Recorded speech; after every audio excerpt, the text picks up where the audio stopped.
Break. We're going to start moving forward. I think people out there can hear me because I have a strong voice. So we just saw the simplicity of dealing with the problems in the South Caucasus on this side of the middle corridor. Now we're going to go across that. We'll leave the Caspian to the side for a minute and go across to Central Asia.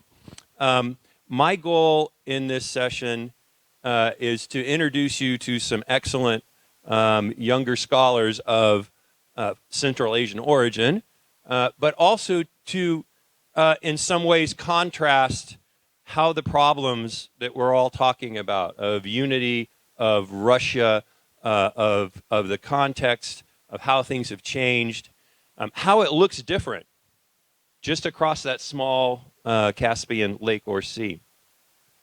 The name of this panel, Not Europe, Not Atlantic, comes from last year's Rondeli security conference when Emil and I were sitting next to each other on the first day.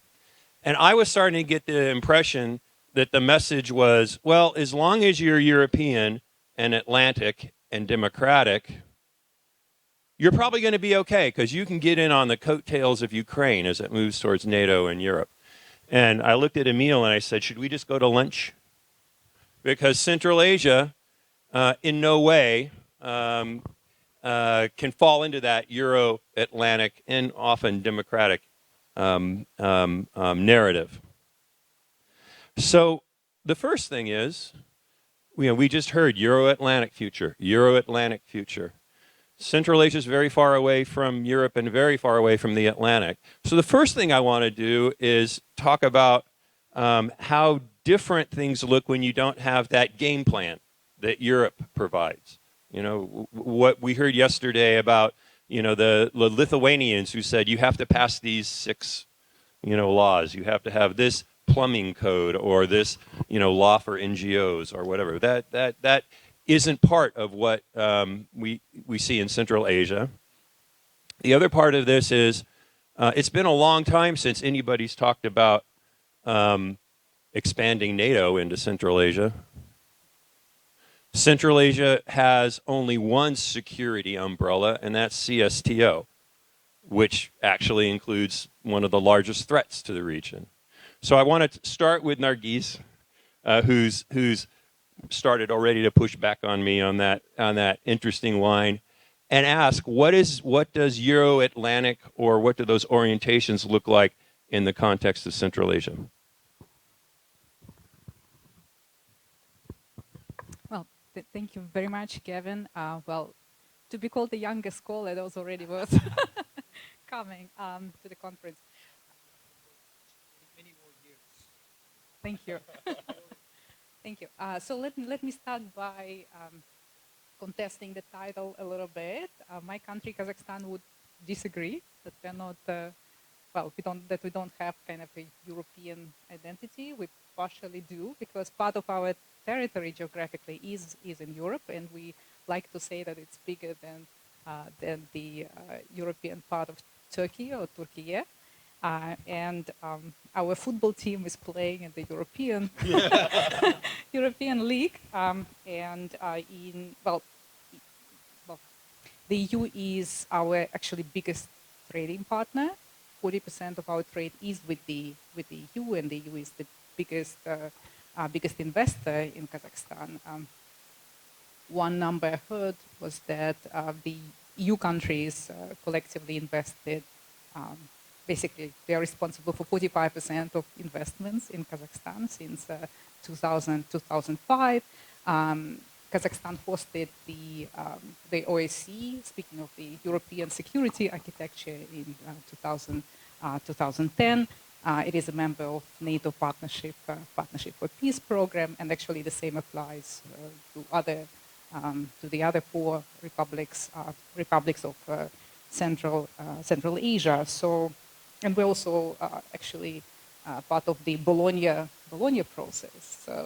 So we have our European credentials, and to some extent that's for Central Asia at large. I already mentioned that we are part of the Euro-Atlantic security architecture, which is the legacy of the of the Soviet Union and the collapse of the Soviet Union, but also in terms of cultural connections, I would say that we do have strong European connections. We grew up learning European languages, reading European authors, watching European films. So actually, we know much more about Europe than about the rest of Asia, I would say. Now we're trying, right, to learn about China, India, and Japan, and so on. So there is this European angle. Of course, we are not. It's not like here where Europe is the main anchor, right? Central Asia is a region in between regions. So we don't have kind of a strong affinity with any of the regions, and we are not therefore we don't have this one main vector. But I would say the Western vector is quite important. It has been very important since the beginning, since the early 1990s, because it helped to embed us in the world, in the international system, in the kind of global markets, prop up sovereignty, and so on. And I would say if the United States played a crucial role in this regard in the 90s, I think now the EU is increasingly playing the first violin, because the interest of the EU in the region has been growing, and our interest in deepening relations with the EU is also up, and it's sort of it's a long-term trend, I would say. Well, long-term, relatively speaking, but the war in Russia's war against Ukraine definitely gave another boost to these trends. Speaking of the umbrella, yes, we are not under the we are under the CSTO umbrella, yes. But it is a very porous umbrella. I don't know if you should really consider it as a security umbrella, because on the one hand, yes, Russia is the main regional security provider. On the other hand, Russia is the main challenge to our security. So let me stop here. I'm sure my colleagues will elaborate. So the other piece, and this is drawing off of the conversation yesterday, we questioned whether we were going to pull this up, but I think we will. And I want to turn to Emil from the island of democracy of Kyrgyzstan to talk about, even in terms of reputational security, what it means for Central Asia to have governments that are different stages of authoritarian, and what are the prospects that you see for that democratic identity, and some model, what model it would be. Yes, it's a very difficult proposition here. Now, as we started with Gavin reminding, we're talking about a non-European, non-Atlantic, and non-democratic region. And yesterday I was, in one of my questions to one of the panels, recalling that Kyrgyzstan used to be called, now and then, an island of democracy. And nowadays we realize all that time we were an inconvenience to our neighbors, and not a very welcome thing for the happy handful of liberals in a society of very strong illiberalism. Of course, it sounded good for us, but generally that was not a very good idea for the society.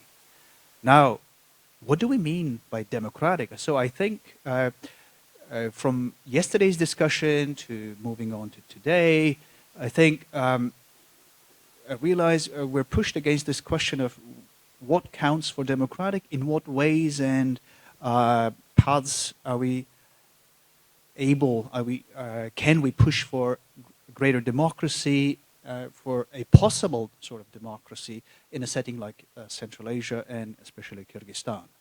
And here I'm really thinking in this very geopolitical context, right? I remember a time when I was a student and even just starting to teach that geopolitics was sort of an outdated, if not even a bad term.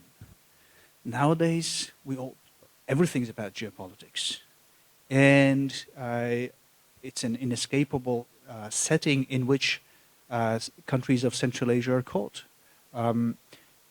We are 1 year since the last conference here. I mean, the mood was very different, actually. I recall, yes, last year at this conference.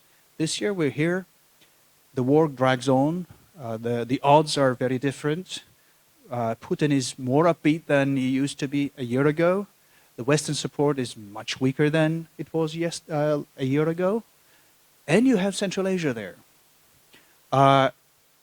Central Asia that was declaring rather actively that they were neutral, that they were not taking sides between Ukraine and Russia. They haven't forgotten about that commitment of neutrality, but today all of these countries are much more aligned and in much more intense communication with Russia. In less frequency of communications with Ukraine, for example. That alignment and intensity of communications with Russia has had its effect on the chances for democracy or chances for an accountable, pluralistic field of politics in all these countries. So looking at all of these, now I think, at least from the perspective of Kyrgyzstan, I'm thinking, how is security and agency to be reinforced, to be strengthened for Kyrgyzstan, for example? And I think clearly one thing is democracy, better democracy. But for democracy to work for Kyrgyzstan, I think we need to be more critically thinking about ways of forging ahead with greater democracy. And in that sense, I think for Kyrgyzstan, democracy should be pursued in ways that are less trodden, paths that are less trodden. Look beyond electoral integrity. The elections are crucial, as yesterday were highlighted, but we need to go beyond that. We need to go into discussions of identity, of culture, of history. In Kyrgyzstan, in all of these countries in Central Asia, we're talking, for example, on issues of decolonization and decommunization. It's relatively new concepts, but these are possibly, potentially ways in which to develop a more democratic thinking process in these countries. And to look for democratic or engagement in inclusion cultures, inclusion practices from inside our culture, practices that have been there always in these countries, the practices of cooperation, practices of mutual support and help, practices of holding the government to account in ways other than what are institutionally set and familiar around the world. So I think, one, we need to think more broadly about democracy. Secondly, we need to, just along the same lines, we need to remember that democracy is first and foremost for the societies that are in question. It's not for the world, it's not for international affairs, but it needs to be understood among the societies that democracy is for them to have and to enjoy the fruits of. And along the same vein, yesterday somebody was also mentioning in one of the panels to try to de-geopoliticize democracy. Democracy should be not instrumentalized for defining which country is on one side or on the other, but rather to be understood as really a process that benefits the societies that have it. Let me stop there. So another sort of characteristic trope about Central Asia is that given the fact that it's located between China and Russia, it's part of a great game. And so one of the most famous academic books on studies of Central Asia is called The Great Game, in which it talks about how the British Empire and the Russian Empire were playing on the chessboard of Central Asia. See, I'm starting to trigger Temur here. After independence, we had the new great game of the United States and Russia and China in the region. I myself am guilty since the invasion of Ukraine and the withdrawal of American influence after the withdrawal from Afghanistan, Russia's distraction with Ukraine, and China's reluctance to really take on a strong security role. I've been talking about the new middle game of regional powers, Iran, Turkey, and others playing on the chessboard of Central Asia. And now Temur is going to explain to you why that's a really bad metaphor. Thank you so much, Gavin, and thank you for having me. Yes, actually, last year when we had this panel, it was called Great Game 2.0. And I love this change that now we're not thinking in these terms because, don't get me wrong, it's not because it's offensive or it's, somehow diminishes Central Asia, which it is, but it's not the main point. The main point is that when we look at Central Asia from the point of view which objectifies 5 Central Asian countries, we come to wrong conclusions. We think that China and Russia in Central Asia, they are not in the middle of conflict, or they will be in the conflict because of the overlapping interests in the region, because of the great game, because Russia and China decide what will happen in Central Asia. However, the reality is vice versa. Central Asian countries are, in many cases, dictating the rules of the games for both Russia, China, or any other country in the region.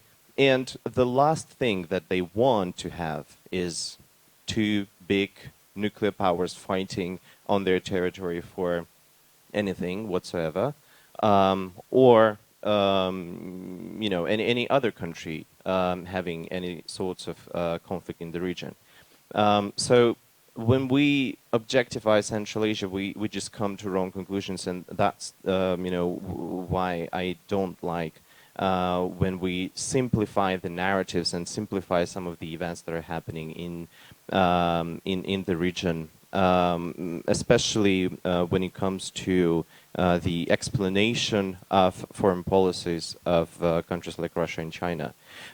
In my view, everything that is happening right now in Central Asia's relationship with Russia or with China, in core of the decisions that are being made, there is a pragmatism from Central Asian countries. Emil was talking about the neutrality of Central Asian countries towards the war in Ukraine. I would say that it's not a neutrality, it's not an alignment with Russia, it is pragmatism. Central Asian countries understand objective factors that they live in. They understand that they are highly dependent on Russia, and when we speak about dependencies on Russia, it's much more than just huge trade and dependency on logistics, dependency on the security instruments. It's the ties that exist between the political elites of Central Asia's regimes and Russian political regimes. I understand that Arkady doesn't like the term elites, but in my view, elites exist, and these are the people that make the most important decisions in the country. And if we just take a look at these people in 5 Central Asian countries and these people in Russia, we will see that these are more or less same people. They have the these are the most Soviet people from all Soviet people in former Soviet states. These are the people who share more or less same ideological background. So these are the people that speak the same language.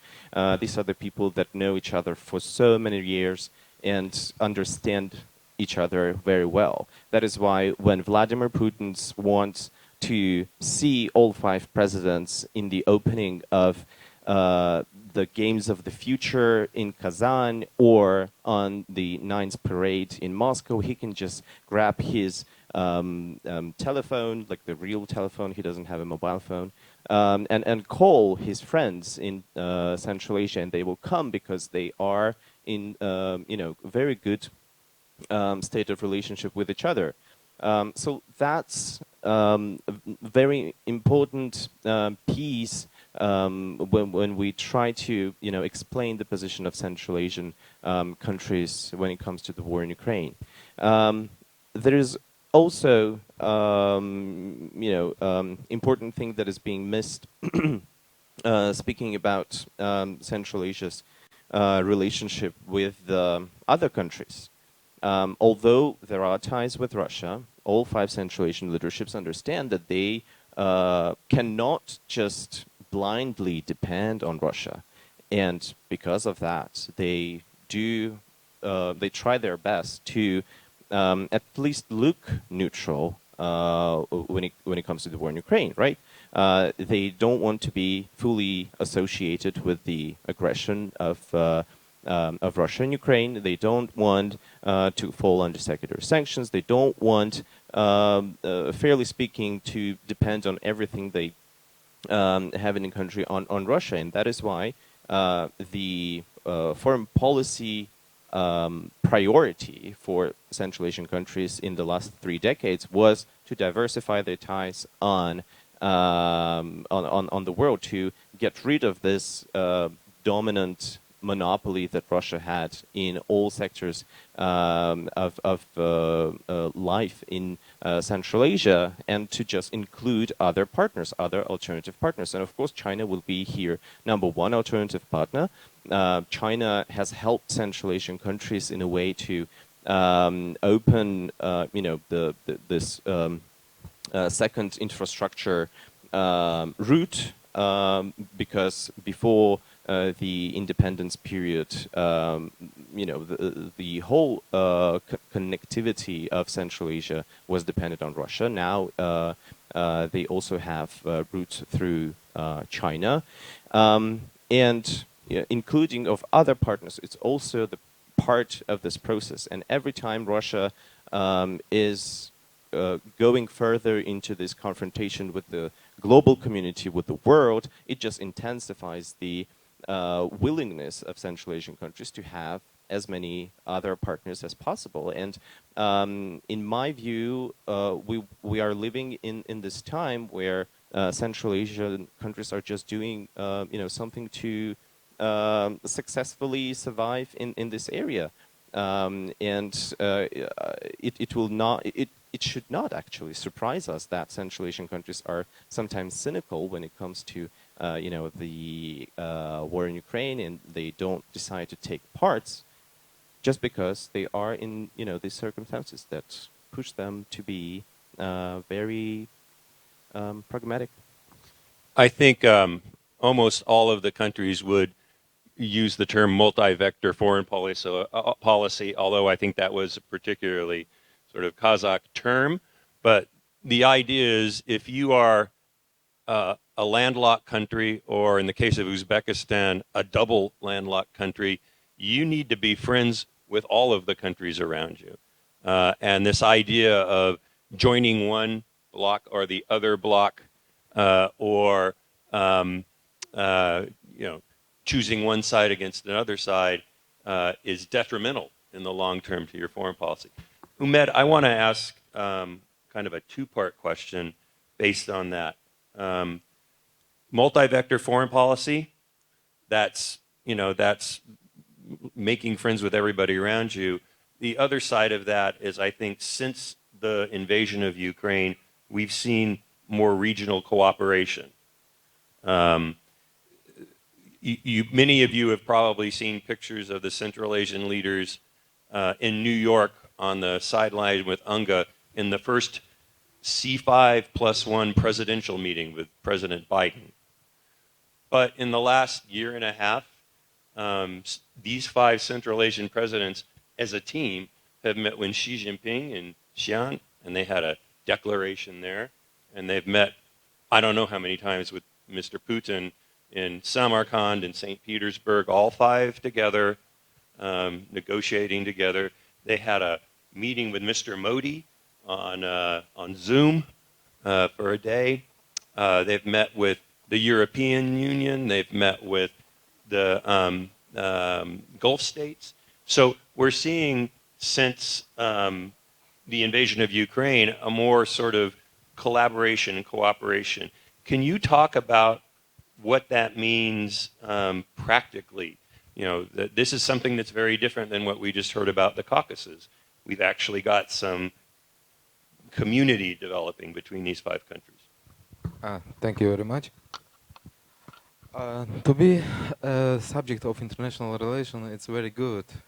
But the research that we have last year about how big powers propaganda influenced in the security and stability on Central Asia showed that from the time when great game starts between Great Britain and Russian Empire, the Central Asia was like check desk. And this time, nothing changes. That changes just the game. This is transformed a new form. They're not only great powers. Now we can see how middle countries, for example, Turkey, when they want to revive Turkish world, and when Iran want to revive Persian world, for example, they have influence of stability and security on Central Asia. After the Ukrainian war, the Central Asian countries understand and feel that the same war and the same situation can be in the Central Asia too, because especially in Kazakhstan they have like a 9,000 kilometer border with Russia and like 3 million people Russian in the border within. That's why in Tajikistan, how you said about CSTO, this umbrella, and it shows that this is not so effective umbrella. That's why we can see a new kind of integration, C5. C5, and before this started from 2013. When C5 plus Japan, and after that C5 plus United States, and other countries in 2022 and 2023, we saw that this kind of meeting come more. This is a new kind of integrations that can Central Asian countries be common in the interest to speak with great power and not afraid. We saw that in the meeting with C5 plus 1 Russia, the president of Tajikistan, Emil Rahman, this is freely said everything that they want. That's why maybe in the future we can see how Central Asia become a new subject of international relation, international law. Yeah. Oh, yeah. Go ahead. Go ahead. And any of you comment on any of those other things? Let me first contest a little bit what Emil said on democracy. Yesterday we started discussing kind of this democracy versus autocracy battle, but basically what I think we implied is actually one type of democracy, liberal democracy, and actually it's not exactly the same thing, right? Like, yeah. So basically, yes. I think we should actually talk about the dual continuum, right? There is this kind of democracy continuum, right? From dictatorship to democracy, right? You have this kind of continuum, but then the second continuum is from liberalism to totalitarianism, and yeah, there is an overlap, but these are not the same thing. We can imagine a democracy that suppresses the rights of the minorities, but at the same time, they can be non-democratic. kind of system with a certain set of liberties. So, and if you look through this lens, then the situation in Central Asia, I think, is more nuanced than just kind of this authoritarian consolidation. And we do see kind of pretty bad trend in Kyrgyzstan. Unfortunately, Tajikistan is also really getting more rigid. The regime is getting more rigid, but the dynamic in Kazakhstan and Uzbekistan is interesting, actually, and we do see a certain liberalization trend. Yeah, the new constitutions adopted, they have the kind of the stress human rights. There is a ban on death sentence now included in the constitutions. They talk about the women's rights, children's rights, rights of people with disabilities. So, and it's the direction very different from the one taken by Russia, and I think that's something really good, because traditionally we were following Russia, and kind of Russia was giving the blueprint. Now it's working in a different direction, which I think is good. I'm not saying we're democratizing at high pace, and I think this can be explained by a number of factors, but probably the most important is the desire to be on good terms with the world and to have sort of a friendly face. Yeah, our border guards now are instructed reputational security. Exactly, to have a good reputation, to be able to meet Biden, on the side of the UN General Assembly, and kind of our border guards are instructed to smile and be friendly. And if you visited the Soviet Union, that wasn't the case. And Russian border guards also kind of have these sort of faces. And that's because we are newly independent states, and we want to trade with the world. We want to be part of the system, part of all these clubs, and so on. So it's just to add a little bit of the nuance. Now, on foreign policy, yes, it is multi-vector foreign policy, and the name of the game, I guess we can also call it hedging, right? Because then you kind of develop ties with everybody. Yeah, and nobody will give us security guarantees. And we know what happened to security assurances that were included in the Budapest Memorandum, right? Basically, so we have no kind of hope to join NATO, obviously, right? So the way to ensure security, yeah, is to have good relations with neighbors, most importantly, good relations with Russia. And Russia, on one hand, yes, it is a regional security provider. On the other, there's been all fear of Russia from day one. Yeah, I don't think Central Asians ever relaxed. Yeah, well, Kazakhstan has this longest, super long border with Russia. We have Russian minority, and despite all the pressure from Russia, Kazakhstan banned dual citizenship. Yeah, and it tried to move more ethnic Kazakhs, kind of toward the northern regions, and never relaxed about the issue. And of course, now with what happened in Georgia, with the Russia-Georgia war 2008, that was the first alarm bell, right? It was like first crack in the kind of the security architecture, political order, post-Soviet. Then with Crimea, yeah, that also was big shock. And now the war against Ukraine, that's even bigger. So what do you do under the circumstances, right? You continue to diversify, and you double, triple your efforts to diversify, so that others are interested in what's happening in the region. So you are less vulnerable. There is no way we can eliminate vulnerabilities vis-a-vis Russia. Just there is no way.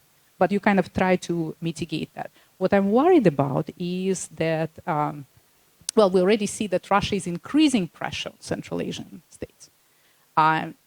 And Russia is more interested in presence in Central Asia. The sort of traditionally, Russia has been taken the region for granted. Yeah, so it's like, Central Asians have nowhere to go, and we don't have Europe next door, and definitely we're not going to China. Yeah, So it was like, okay, let them do whatever. And now with Armenia suspending, freezing, yeah, CSTO, yeah, Uzbekistan did it twice, okay, without major repercussions. Okay, so you could sort of do your own stuff, right? You let Russia have bases, you let Russia have kind of business and own assets, control some assets, right? Now I'm afraid this status quo might change, and there are already some kind of worrying signs. I don't know if you saw the report published by Council on Foreign and Defense Policy, SWOP, the Russian SWOP. It's Karaganov, Trenin, and these people. And there they say, okay, actually, we need to be less. One of the mistakes of Russian foreign policy was to be too compliant. How do you say? Снисходительный. Condescending and like let them get away with. I mean, that was about the post-Soviet states. Okay, and we need to toughen up. Okay, and basically we use sanctions against Georgia, against Moldova, and successfully. But we never use sanctions against Armenia or Kazakhstan, despite their like super compradorian elites. Yeah. Okay. Let me. Yeah. I've often said that the same Russia can have different policy positions vis-a-vis the Baltic states, Ukraine, very aggressive, stir the pot in the Caucasus and keep things in frozen conflicts. And Central Asia was not a threat vector, so it was actually for stability, right? Yeah. Like, has that changed since the invasion of Ukraine? I think that, first of all, I want to comment a little bit on what Nargis said about illiberal democratic convergence. Yes. I think the point that you made about Central Asian, two countries of Central Asia, Kazakhstan and Uzbekistan, trying to portray themselves as democratic or democratic leaning, or at least reformist, is because of their reputation internationally. Yeah, liberalizing, sorry. But I think the main point here is that we're talking about the changing political regimes, and we're talking about changing personalities inside those countries. And I think the most important thing is to look at big trends that are happening in Central Asia and that Central Asia is going through. First of all, we are seeing the first generation of politicians, the first generation of the leadership of Central Asia basically dying because they are very old or going out from the politics, like the first president of Kazakhstan, Nazarbayev, did in 2019. We see the fairly younger generation to come to power, and they of course don't have the same amount of resources and the same amount of influence and control over the system. That is why they are adapting. At the same time, we see another big trend in demographics. We see how the young generation of Central Asians are growing, who don't remember the Soviet Union, who have completely different mindset, and who are becoming more and more active in the political life of their countries. That is why we see the growing amount of protests in all 5 Central Asian countries, according to the Oxus Society's protest tracker. And which means that this new political leadership is trying to adapt to the new reality. And this all is happening in technological era when people have mobile phones and actively using social media, and using social media also in political sense. They are, seeing how people are protesting around the world, and they're seeing how it's an effective tool to put pressure on your government, and that is why I think that's the main reason why Kazakh and Uzbek leaderships are talking about reforms because they want their new generation of the society to, see some hope in this new leadership, and they want to see that, at least want to give a perception to their societies that something is being changed. And in this regard, again, talking about the agency of those political regimes, they look at other political regimes that are also going through difficulties in the stabilization of their regimes, and that is why they learn from countries like Russia, because Russian political regime has proven to be very effective in fighting against, protests, fighting against active civil society, independent media, and has so many different, great from the authoritarian perspective tools that can be used. As a law of foreign agents that is being right now implemented in Kyrgyzstan. All of this labeling of LGBT propaganda that is also sees some representation in Uzbekistan and in Kazakhstan as well. So in my view, what we are seeing, even the liberal part of reform part of the narratives in Uzbekistan and Kazakhstan are also because of the pragmatism of the political regimes there. Okay, I want to get to questions while we still have some time, but Emil, did you have some comment? Hopefully this will be more in the discussion mode. So just in a way, maybe adding a few cents more. So I totally agree with what Temur just said. It's about pragmatics. It's not about a really principled choice of one side or the other. The Central Asian leaderships have had to do some calculation. So the calculus has been that on one side they have Russia, which is pressing, threatening, and has proven to be able to cause troubles with quite veritable grounds. We can claim 2010 toppling of government in Kyrgyzstan was done very much with Russian interference. Secondly, what's the alternative? The West. The West has been weak, unpersuasive. So sometimes, especially last year, maybe a year ago, to questions and pressure with the leaderships of Central Asia, of Kyrgyzstan in particular, for example, you say, let's declare we're with Ukraine, let's move away from Russia. And then the answer is, move away where? Where will you go? You have to stay there. And you declare some anti-Russian or un-Russian position, then what happens? Can you just imagine? The response will come very quickly. And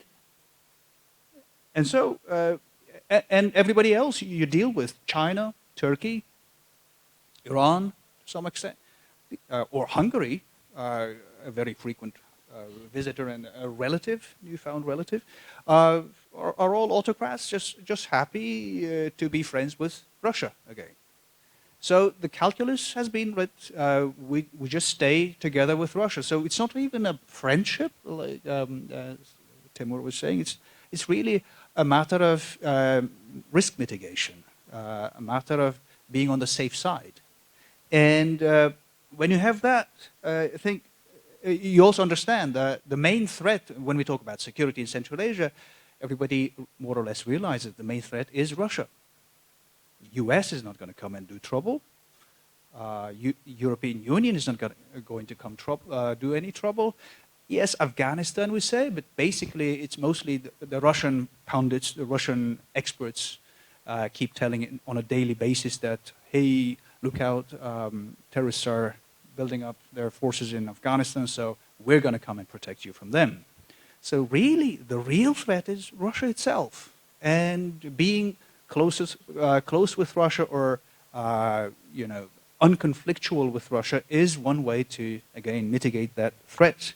And in this sense, when I said weak Western weakness, I think Umed pointed out very well. And one thing that the West, the United States, and the Europeans have done well enough, one good thing has been to keep repeatedly engaging all of the Central Asian countries together, the 5 countries together. They have been developing that on an annual basis on their own, and then also the many countries outside of the region have also engaged their countries together. I think that's something that Moscow has not welcomed very much. And if we can build on that dynamic, I think that's where we can see some better prospects. Okay, it looks like we've got questions. So why don't we, oh my God, yeah, start in the middle and we'll circle around. Yeah, so that I'm not turning back on you, I'll be seated. In 2014, Alex Rondeli was invited by the Kazakhstan's President Foundation to a conference, and he was already not feeling well, so he asked me to go there. And I witnessed a sensational statement by President Nazarbayev, who said that the independence of post-Soviet countries cannot be taken for granted anymore, and only those who will work hard and strategically will survive. And I can say that in two presidencies since, some realities on the ground have changed. Some say that the balance of power has shifted, especially with regard to Kazakhstan, which started balancing successfully Russia with China. But, and you've been raising a very important question, what can we do, the Central Asians? These will not be suggestions, it will be questions. To avoid the situation in which East Europeans were put for a very long time when they were squeezed between expansionist Russia and very powerful Germany, and both wars and deals between Russia and Germany happened at their expense. They fought their wars on their territory, and their deals were at their expense. So I'm not suggesting it's a very good place to be balanced between Russia and China. First of all, maybe it is. Can you successfully balance your security between Russia and China? Is it kind of sustainable condition? Number one. Number two, am I right in thinking that even today, each Central Asian country has less cooperation with one another than with Russia and maybe some other external powers? And number three, how seriously your countries are considering working to actually exploit the opportunity of this Western gateway, which would maybe not connect you politically or geopolitically with Western players, but look at Azerbaijan. Azerbaijan never joined Western institutions, but it utilized this opportunity to trade with the Western countries so that it managed to change the balance of power. And look. Okay, so that's three questions: balance Russia-China, cooperation with each other versus bilateral cooperation with Russia, and exploiting the Western, opening of the Western opportunity during a period of geopolitical distraction. Who wants to take a shot at that? Or all, in order. Nargis. Well, my mic was ready, so I can jump in. On balancing between China and Russia, and this is just to back to the question of great games, I think. I don't like the term, not so much because of these normative connotations, it's just useless. Any place, any geopolitical location is a game in a way. Except Iceland. It's uninformed. Except Iceland. Yeah, we've been told about that. And so it's uninformative, really. And when we talk about agency of Central Asian countries, of course, there is a limited level of agency, but there is some of it. It's not zero or full. And in that process of hedging and trying to, leverage whatever every country has in its offer in relations with other countries, they've been doing exactly that, trying to balance their relations, and that's why all of them, differently called, differently named, but essentially all of them are trying to pursue multi-vectoral, multi-directional foreign policies.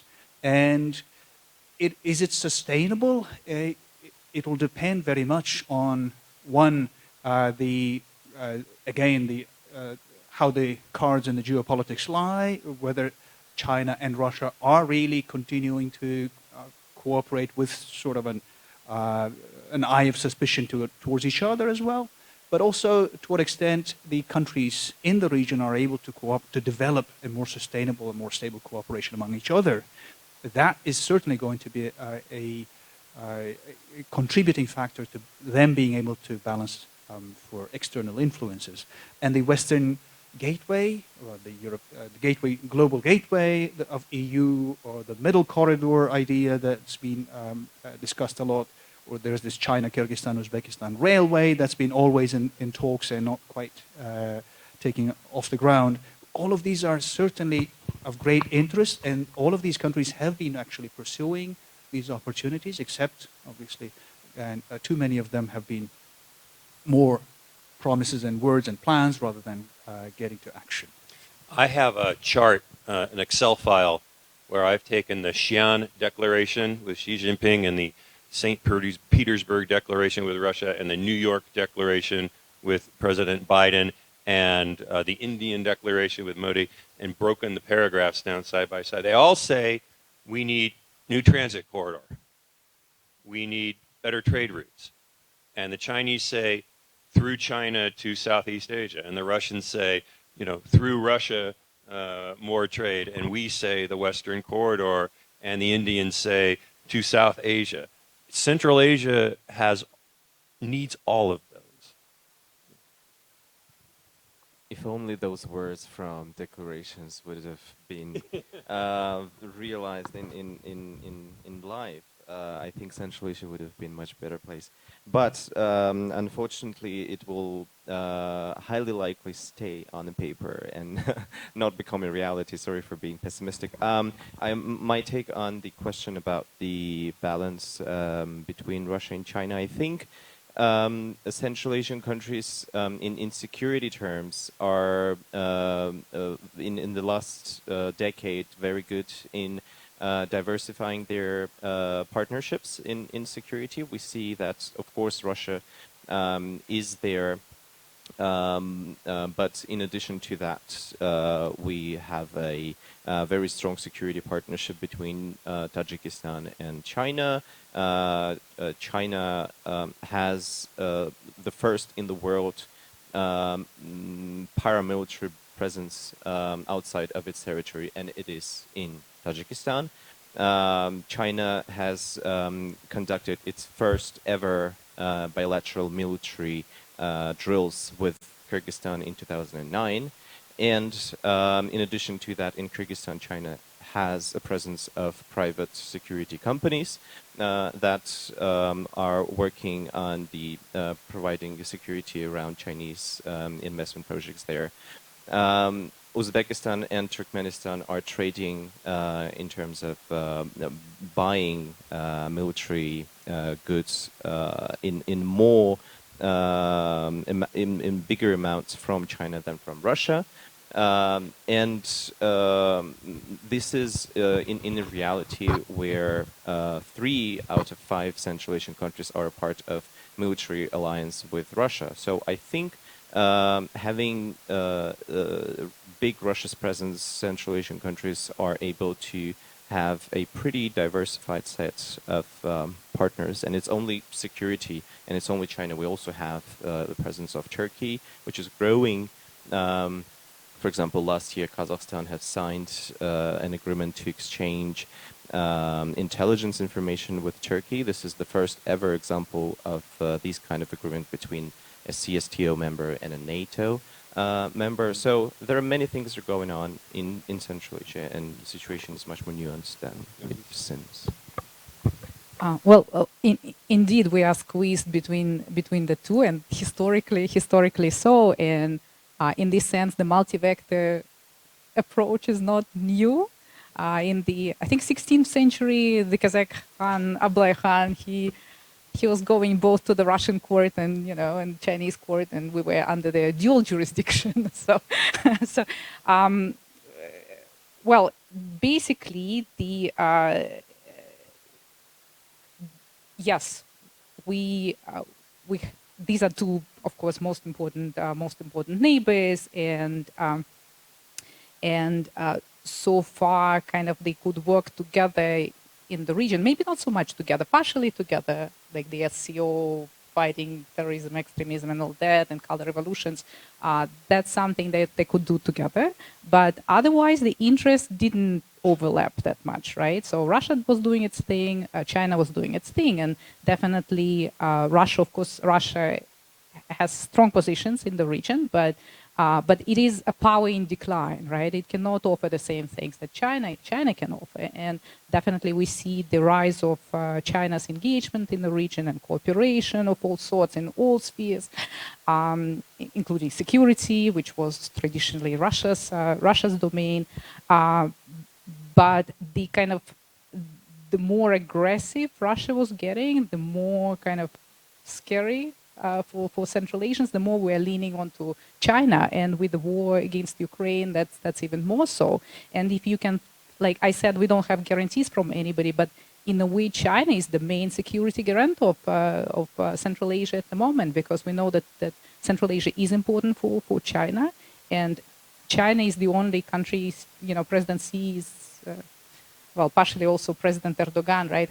Can have a word with President Putin. So we kind of feel somewhat under China's umbrella, but at the same time, it's scary to be left, with Russia and China, and that's why you need to develop kind of your, kind of work with the Western anchor. And indeed, the gateway is super important. The middle corridor is now being pushed, and we realize there is a window of opportunity and kind of to work with it.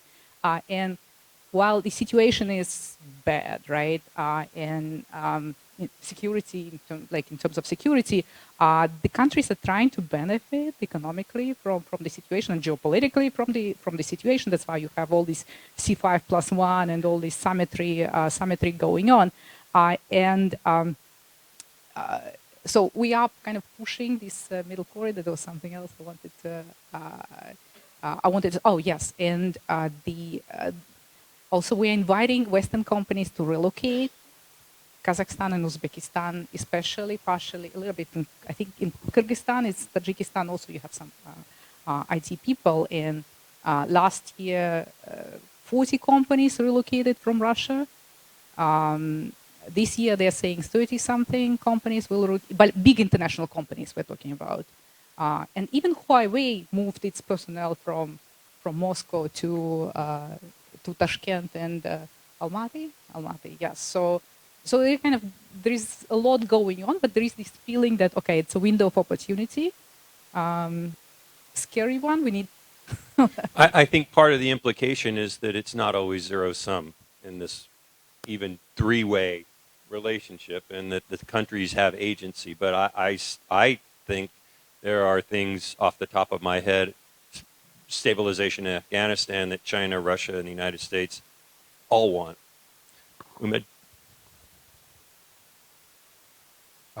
You said how to balance between these big powers. The Central Asia in the crossroad between Russia, China, Iran, and European Union. How said Gavin about it depends what kind of relationship with this country we want, and what kind of relationship these countries want with Central Asia. For example, with Russia, this is more political.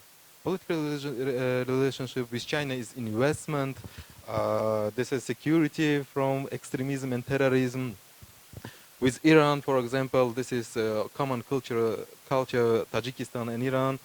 With Turkey is common culture between Turkish world, Turkish countries, and it depends what kind of relationship. But in one way, all of these countries want to be in the balance. This is the transit corridor. Yeah, the transportation, the trade and about each other, right? Relationship with each other. Yes, there are a lot of problems with each other. Yeah, the same situation like Armenia, Azerbaijan. We have with Kyrgyzstan, but we in the way to solution these problems. And when we face it with more biggest problems and the problem that we have which is each other, that is the reason why we integrate each other unit. All right, I want to do a speed round because we probably have to break. I'd like to do a speed round, and you can all answer whichever piece of it that you're interested in. So, right here, and then I'm going to go away from the middle. Thank you so much. Question goes to relevant participants from the member countries. How could you comment, short comments, on the main expectations of your countries from inter-Turkic cooperation? I mean, Turkic organization. Interesting. Okay, Turkey. Over here.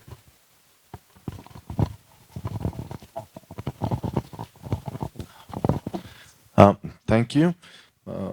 My question would be about the Chinese initiatives and how successful they were from your perspective in Central Asia. For example, the BRI. Is it a success story for you in Central Asia? And they have quite a number of the global initiatives. How do you see them? Is it a kind of a really balancer of Russia or another wannabe hegemon in the region? Thank you. All right, let's go over here. Over here. So my another question is more like following up the question that Ambassador Badrite asked, but more focusing on the energy and like Central Asia's vast natural resources. In that regard, I mean, there is Chinese, Russian, Gulf states investment, right? There's some EU investment. And my question is, how does the region balance between these different actors, and when it comes to like regional agency, do like Central Asian countries have agency in terms of how they navigate these relationships? Thank you. Thank you. My question is to Emil. Emil, you mentioned that the mood has changed since last year, but there are so many things in recent years. There are so many things in 1 year. So could you elaborate why the mood has changed, and if it is something to do with the landscape on the battleground on Ukraine, will the mood change again, or changing mood is kind of a long-term trend? Thank you. Okay, one last one back here, and then we'll go there. Yeah, Emil, about democracy. Yeah? So the neighborhood matters. So things looks bad, but I don't quite sure about your prescription. So you were saying kind of looking at indigenous practices. So how much that can help? Yeah, so that you can have some local kind of self-help mechanism, but it's not democracy. Yeah, if the core of democracy, it's about people electing government and government being accountable to people. I think we are not getting that. And the same question to Nargis. It's very interesting about these liberal elements, but fundamentally it's authoritarian regime with some kind of maybe human rights elements which don't threaten the control of power or don't require accountability. Or you think there is more to that and it's more kind of, that it's not just simple authoritarian regime and you think there is some hope for evolving to something else. Yeah, thanks. Go ahead with that. Go to Emil, and then we'll. Okay. Well, first, organization of Turkic countries. I would say Turkey is probably the most trusted external actor in the region, but it's a bit far. That's the problem. But we do see pretty good dynamic, and Temur mentioned all these kind of new forms of cooperation or the kind of upgrading the existing cooperation. So Turkey is an very important actor. On Chinese initiatives, well, I guess Belt and Road, that's the most important one. it's actually a bundle of initiatives, right? There is a green belt, and and digital Silk Road, and all kinds of initiatives inside. I would say, I don't know if Temur would agree with me. I think it's been quite successful. As you know, the BRI was launched in Central Asia in 2013 when President Xi was on a tour, and it was drawing on what was already happening in the region. We already had this connectivity, built with China. Transport connectivity, and kind of investments, financial connectivity, people to people, and whatnot. And since then, it's just kind of kept growing and diversifying. Yes, there were some projects that failed, but overall, I would say the connectivity is much stronger, right? If you compare what we had in the 90s or in the early 2000s, now it's a very impressive relationship. And the Xi'an Declaration, I'm the optimist today on the panel. I think it's a very promising document. I think the EU roadmap thing with Central Asia is very promising, and I think the Xi'an Declaration, it's also a no-nonsense kind of document. And it helps to, well, we are not just a region, we are a neighborhood for China. Central Asia will always be important for China, and China will always engage, invest, and so on in Central Asia. And I think basically the goal of the BRI is to kind of include, engage, socialize other countries, other regions of the world into kind of this emerging China-centered order. Yeah. So, and in this sense, I think it is happening in Central Asia. It is happening. China is the kind of the super important pole on agency. Of course, we have agency. I think the governments, even the governments of weak states, they have a good amount of agency. They can adopt laws, do regulations, and of course they sometimes have to comply with pressure, but they can do things. And I would say President Bakiyev was removed not because he was a pro-Western actor, but because he sort of broke the word, right? Yeah, he didn't kick us out of the airbase. Yes. Yeah. I mean, if he didn't promise to begin with to kick you out, maybe he would have stayed. But yeah, exactly. He broke the word. Defend democracy. Yeah.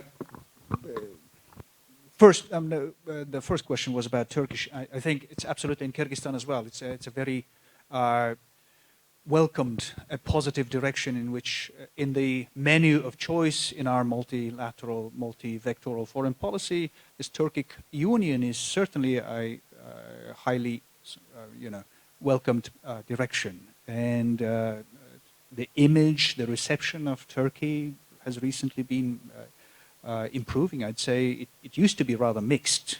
Now, with the unfortunate military situation with Tajikistan, Kyrgyzstan made a big deal of buying a whole bunch of the whole set of the Akıncı and whatever else. So the whole set of Bayraktar, drones. Very not a good thing to be happy about, but that was a cooperation at the time that proved to be very important. So very welcomed. The mood has changed. Hiro, I think first, really, a year ago, for example, it was still on the table that Putin would be too busy fighting the war, too busy, preoccupied, overcoming the burden of the sanctions, etc. Today, we see, just an earlier panel just told us, Putin is very resilient. And the Central Asian leaderships, his comrades in the Central Asian countries, they see it. They see Putin stronger than a year ago and growing stronger. And so they're not anymore as brash, as brazen, or, as vividly in the process of seeking out other alternative directions of friendships. They are reassuring Putin that they are loyal to him. Can it change? Absolutely. I think it's not long term. It's not something that's deeply principled or deeply rooted. Biology can play a role. If Putin somehow exits, I think the mood will change immediately. I mean, it depends, of course, who replaces him, but the mood is really very situational. And the situation is not in favor of developing greater agency vis-a-vis Russia. And democracy, really, what I mean is really that democracy, we should not be in the international, on today's geopolitical table, democracy should not be viewed as the criterion for inclusion and exclusion with us versus with the other side, sort of separator. Democracy needs to be understood, especially in Kyrgyzstan. When we talk about authoritarianization in Kyrgyzstan, who's the reason? I'd say, effectively, the people, the citizens of Kyrgyzstan have been rather lackluster about what democracy has given them. And when President Japarov tells the people that this Western model of democracy that has really made our government weak, produced a lot of corruption, instability, constant change of government and coalitions within the parliament, they take it. Yeah. Because democracy has not been about the quality of life. It's been more about institutional and technical criteria. That's what I mean. It's a long-term game. Today or within the next few days, years, we probably won't be seeing a satisfactory or even minimally satisfactory level of democracy. But what I mean is that our international cooperation needs to make it clear that democracy is for the good quality of life of the people that need to enjoy it, not for separation of us and them. I would just focus on China. The question was whether Chinese initiatives are successful. My response question would be define success. What is successful right now? Of course, if we read what the leaders of Central Asian countries or China are saying, we will understand that all of the initiatives of China are successful because the leaders are saying so. But in reality, any of Chinese initiatives in Central Asia are vague. They're not concrete. Nobody knows what the BRI is. Chinese themselves don't know what the BRI is. And all of other global development initiatives and everything else is also very, very vague. So the one thing that China is very successful in is in discourse. China is very capable of making Central Asian leaders say what China wants and to even formulate their thoughts in using Chinese terms, sometimes Chinese communist terms. If you would, for example, read some of the articles that presidents of Central Asian countries published in Chinese the main Chinese media, Zhenmin Zhibao, you will see that they are speaking as if they are members of Chinese Communist Party, which is funny and sad at the same time. In my view, the initiatives themselves on the ground were not very successful. I mean, when you have a successful initiative, you don't have protesters on the streets of Kazakhstan and Kyrgyzstan, and sometimes when people are mad at some of your projects, they will not, put your factory on fire if your projects are successful in a country. But on paper, it of course looks very, very great. Last word. I would disagree. I think it is, yes, there are problematic projects, but what is what is the purpose of BRI? Increase connectivity. Connectivity is growing. Yeah. Well, Kazakhstan is opening the third railway crossing. Yeah, there are all these joint projects. Kyrgyzstan is separately looking for money to finance its part of the China-Kyrgyzstan-Uzbekistan railway. There are new projects in the renewable sector. Uzbekistan is signing these big deals on kind of building EVs, Chinese EVs right? So across the field, look at the digital sphere. Chinese companies, ICT companies are quite firmly in the region. So I mean, yes, there is an occasional protest, but also in terms of public opinion, I think because the public opinion about kind of Russia went down, yeah, China looks better compared to. Okay, Russia. I think we have to very short. Small All right. clarification. I was talking specifically about projects. I'm not speaking about China's presence in. BRI is China. Okay. What is BRI? So. So I feel better about BRI because I don't understand it either, and you've made me feel better about that. Seek your own security. Be friends with everybody around you. Right. And cooperate with each other. And Central Asian countries aren't pieces of checkers or chess on a board. They are agents of their own fate. Please be back here at 1700. And thank you. An hour late. At 5 o'clock, please be back. Thank you.